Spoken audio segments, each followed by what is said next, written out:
Halo,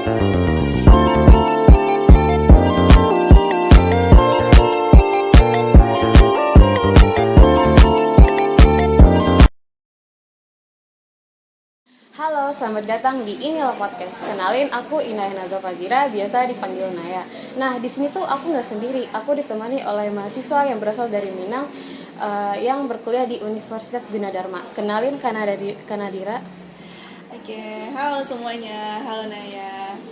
Kenalin aku Nadira Altof, biasa dipanggil Nana. Kalau teman-teman Minang banyak yang manggil Nana sih ya. Kalau di kampus biasa dipanggil Nadira.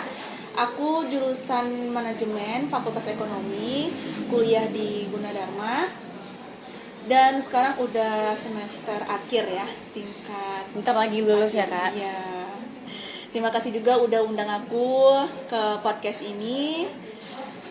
Dan oke, kayaknya mau nanya-nanya nih ya. Iya, Kak.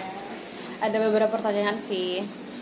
Oke, jadi di sini tuh kita bakal ngebahas soal anak Minang yang kuliah di Universitas Gunadarma. Aku yakin banget sih, pasti udah nggak asing lagi ya buat mahasiswa perantau yang berkuliah di luar pulau, yang kebanyakan tuh dari asal Minang. Nah, termasuk aku sama Kak Nadira. Nah, sebelumnya nih Kak, aku mau tanya sama Kakak, kenapa sih Kakak bisa tertarik dari Gundar, dan Kakak dapat info dari mana? Oke, sebenarnya Gundar ini sejujurnya ini kayak pilihan terakhir aku ya. Karena kalau di swasta paling banyak orang berjuang di PTN dulu kan Iya. ya. Nah, karena memang ada kendala waktu itu yang mengharuskan aku untuk coba aja deh di swasta gitu. Keterima kan. Nah, rencananya emang nggak mau sampai lulus, kayak 1 tahun aja atau 2 tahun.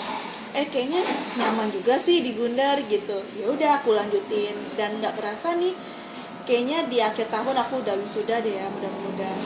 Iya, amin ya Kak.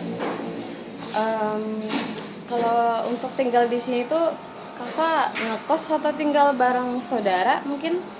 Aku bukan kebetulan sih, aku emang kos. Dan berhubung 2 tahun di awal kuliah aku tuh zamannya COVID ya. Oh iya, angkatan Jadi COVID ya Kak? iya, angkatan COVID banget. Jadi perkuliahan online semuanya. Nah, aku emang stay di rumah. Dan aku ke sini ke Depok itu di semester kelima ya, tahun ketiga. Nah, baru aku mulai ngekos.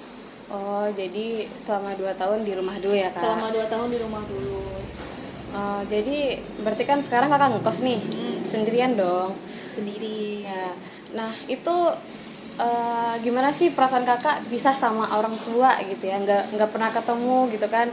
Yang biasanya tuh yang 2 tahun di awal Kakak ketemu sama orang tua gitu kan, bisa berbincang langsung sama orang tua. Nah, sekarang gimana Kak? Rasanya ya siapa sih yang nggak sedih ya pisah sama orang tua ya Iya. kan, hidup mandiri, makan mikirin sendiri, terus bangun juga nggak ada yang bangunin. Ya beda banget kalau di rumah ya Kak? Iya, kalau pagi kan misalnya kita bangun udah siapin ya sarapan Iya, ya. tinggal makan. Nah, kalau di ngekos itu ya pagi bangun tidur kayak mikir, ya ampun makan apa ya. Dan sering banget ya rata-rata anak kos itu skip banget sarapan paginya. Iya sih. Dan palingan sarapan siang pun itu pun di kampus ya apalah ya gitu. Memang banyak sih ya. Pola hidup pun juga berubah ya kalau ngekos, apalagi sendiri ya kan. Kalau ada teman oke lah, ada yang nemenin. Iya, benar sih. Nah, untuk lingkungan ngekos itu, untuk lingkungan di kos, pasti beda dong ya Kak sama di perumahan Kakak gitu kan. Nah, itu gimana sih Kakak ngatasinnya, atau kayak ngerasain menyesuaikan diri di sini gitu loh? Untuk lingkungan kos sampai saat ini aja aku jarang berkomunikasi sama teman-teman yang di kos, karena memang mungkin kosnya juga orang-orangnya pada introvert kali ya, tertutup. Iya, mungkin orang sibuk juga kali ya Kak? Nah iya, bisa jadi aku udah keluar, dia masih di kos, aku udah pulang, dia belum pulang, jadi memang jarang ketemu.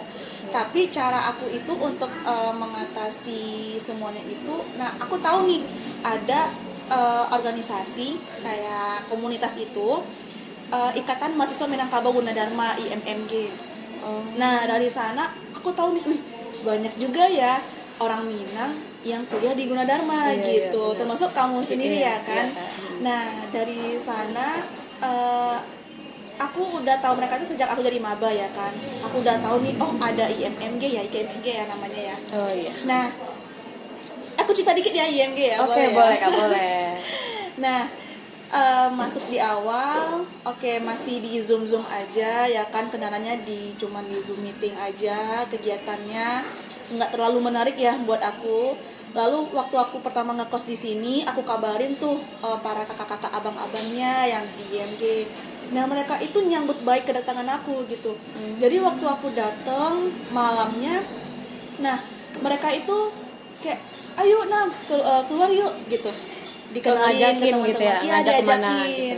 biar jalan nanti ke kampus, jalannya ke sini ya, ntar kalau mau makan ke sini, emang diarahin gitu sama mereka, kayak dijagain gitu di awal-awal gitu. Terus bilangnya kayak ya kalau belum tahu tentang Depok ajak aja kita gitu, tanya aja gitu. Ya karena belum punya pengalaman ya Kak di Iya, sini ini gitu ya. kayak aduh daerah mana nih ya gitu. Secara kan kita yang anak rantau berada di ibu kota itu kayak aduh ini kota kayak gede amat gitu, rame banget dan ya takut lah ya, apalagi kita Iya. juga cewek ya Iya, kan. pergaulan juga bebas sih Kak di sini. Iya bener. Beda jauh sama di kampung sih. Kalau di kampung mah palingan jam 9 jam 10 itu udah sepi. Lah di sini jam 9 10 kan masih rame. Iya, orang-orang gitu. masih berkeliaran ya Kak.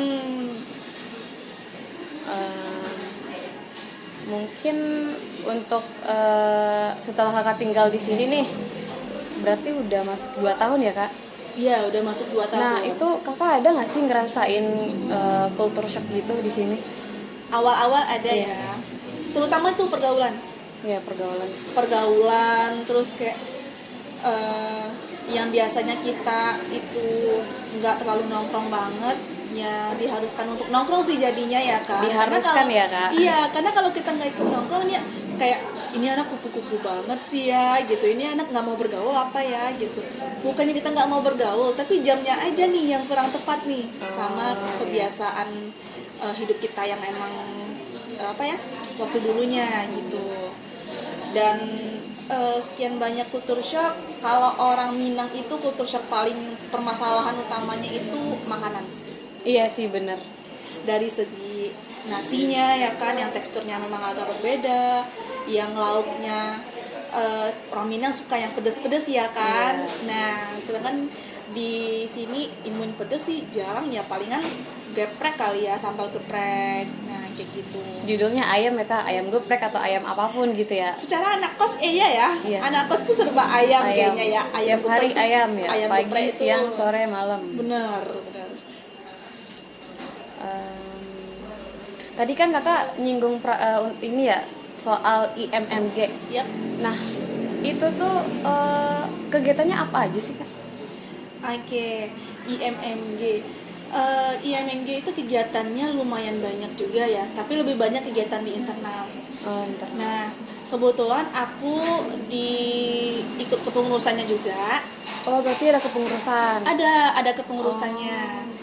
Dan itu kepengurusannya di tahun aku kedua kuliah, masih jadi anggota lah ya. Aku anggota kaderisasi.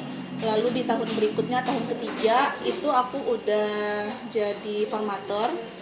Jadi inti itu aku menjabat sebagai Bundo Kanduang. Oh, Bundo Kanduang itu apa ya Kak? Mungkin teman-teman nggak ada yang tahu nih arti Bundo Kanduang itu apa gitu kan? Boleh dijelasin Kak? Boleh. Nah, di Minang itu ada namanya Bundo Kanduang, ada datua, cadia pandai, alim ulama gitu ya kan. Dan untuk di organisasi IMG sendiri ada yang berbeda nih dari struktur yang biasanya. Setelah ketua, wakil, nah ada Bundo Kanduang. Nah, Bundo Kanduang itu sebagai penasehat. Oh, Penasehat. Penasehatnya bukan penasehat dalam arti untuk biasanya dewan formatur ya. Maksudnya kayak yang udah alumni. Oh iya. Bukan, tapi penasehat lebih ke internal. Jadi kalau ketua ada kendala, anggota ada kendala, nah nanti Bundo Kandung yang bakal bantu. Misalnya juga nih, untuk anak rantau ini berguna banget sih ya peran Bundo Kandung ini, karena mereka butuh sosok yang memang kayak agak disusahin ya, seperti kayak ibu ya. Bundo itu kan bunda ya. Kalau biar di Indo itu bunda kandung gitu. Dan bunda kandung ini berperan penting banget gitu untuk kalau ada masalah, kalau ada kendala di kos gitu atau di perkuliahan atau di organisasi itu sendiri ada ya permasalahan antar anggota. Nanti bunda kandung yang bakal nyelesainnya gitu. nyelesain, karena bunda kandung itu harus netral, nggak boleh memihak. Harus adil juga ya. Harus adil.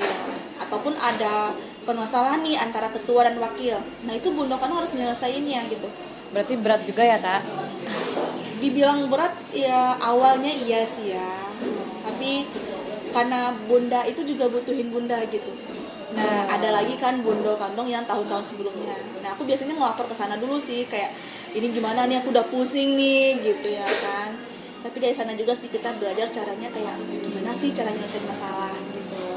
Berarti kakak tuh masih berkomunikasi sama alumni gitu? Masih berkomunikasi sampai alumni.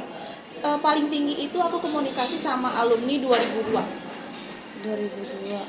itu udah bapak-bapak banget sih, udah anaknya udah segede aku juga kali itu ya. aku belum lahir sih kak.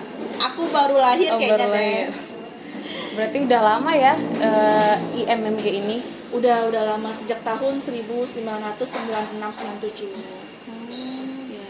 Untuk kegiatannya, nah itu palingan untuk awalnya meet up dulu ya, pertemuan antar anggota baru dengan anggota lama, keluarga Minang lah. Jadi kalau di awal tahun ajaran baru nggak ada maba kan, nah kita kumpulin tuh, kita data semua maba itu dan kita adain sebuah acara namanya meet up, kita kumpulin di satu tempat gitu.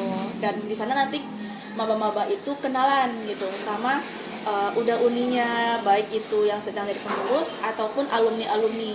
Oh biar tahu nih ada Ikatan Mahasiswa Minangkabau Gunadarma, dan terus juga ada alumni-alumninya yang bekerja di perusahaan mana gitu, yang bisa menjadi nambah relasi mereka.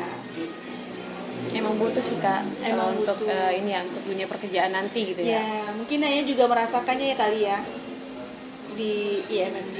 Iya, kebetulan aku juga ikut sih kepengurusan IMG waktu tahun kemarin ya. Kalau untuk sekarang tahun yang baru lagi ya. Iya, untuk angkatan yang baru.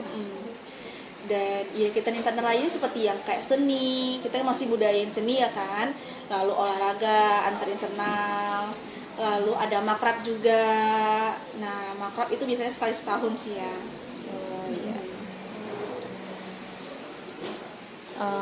Tadi kan kakak bilang nih, kakak kan udah semester akhir ya. Nah, itu untuk sekarang ini apa aja sih kesibukan kakak selain kuliah? Oke, kesibukan selain kuliah sedikit banyaknya kalau masuk tingkat akhir ini udah mulai mikirin ya mau nyambung kemana, mau ngapain setelah ini. Nah palingan ada freelance kecil-kecilan, magang, dan persiapan ya, karena aku juga mau rencana mau ngambil S2, moga-moga ya. Tapi kalau S2 biayanya sendiri itu juga cukup mehong ya. Jadi berusaha nge-apply untuk beasiswa. Jadi kayak nyiapin berkas-berkas untuk beasiswa dulu, esainya dulu. Tapi ya moga-moga diiringi lah sama pekerjaan tetap aku nantinya. Ya, semoga ya kak, aku doain yang terbaik buat kakak. Semoga kamu juga bentar lagi nih ya. Iya. Masih semester 6 sih kak. Masih semester 6, masih ada waktu lagi setahun lagi. Mungkin cukup aja sih ya kak obrolan kita. Mungkin ada pesan kak untuk teman-teman yang mahasiswa perantau dari Minang juga nih. Kakak ada pesan gitu? Tolong bisa disampaikan. Pesan aku untuk teman-teman perantau Minang yang berkuliah di Gunadarma, baik itu nantinya mahasiswa baru ya kan yang melihat video podcast ini, pesan aku tenang teman-teman. Kalau teman-teman belum kenal dengan belum akrab dengan teman kelas atau lingkungan sekitar, teman-teman boleh cek Instagramnya IMMG_.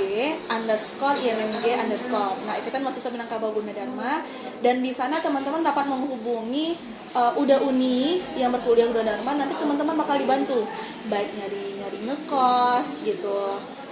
Persiapan teman-teman untuk kuliah nanti bakal dibantu.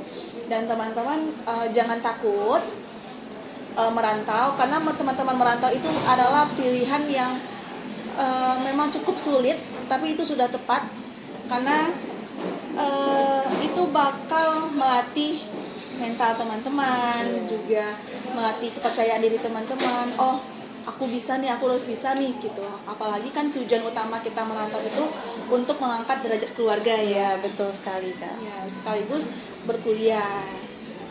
Ingat, tujuan utama teman-teman itu ngerantau kalau memang untuk kuliah dulu, setelah itu baru untuk karir gitu. Karena ingat, orang tua kita atau keluarga kita yang ada di rumah, kita diizinkan ke sini itu untuk kuliah dulu. Nah, seperti itu. Oke, sekian obrolan kita hari ini bareng Kak Nadira. Mungkin sampai sini aja kali ya Kak. Boleh, semoga kita dapat bertemu ya. Iya. Lain waktu. Terima kasih untuk Kak Nadira udah Sama-sama, mau Naya. sharing soal IMMG atau pengalaman kakak di sini selama berkuliah di Gundar. Dan mungkin untuk bagi penonton semoga bermanfaat ya, dan untuk bisa menjawab tentang pertanyaan untuk mahasiswa yang berkuliah di Universitas Gunadarma. Mungkin sekian, aku Naya pamit undur diri. Sampai jumpa di lain waktu. Bye. Audio Jungle.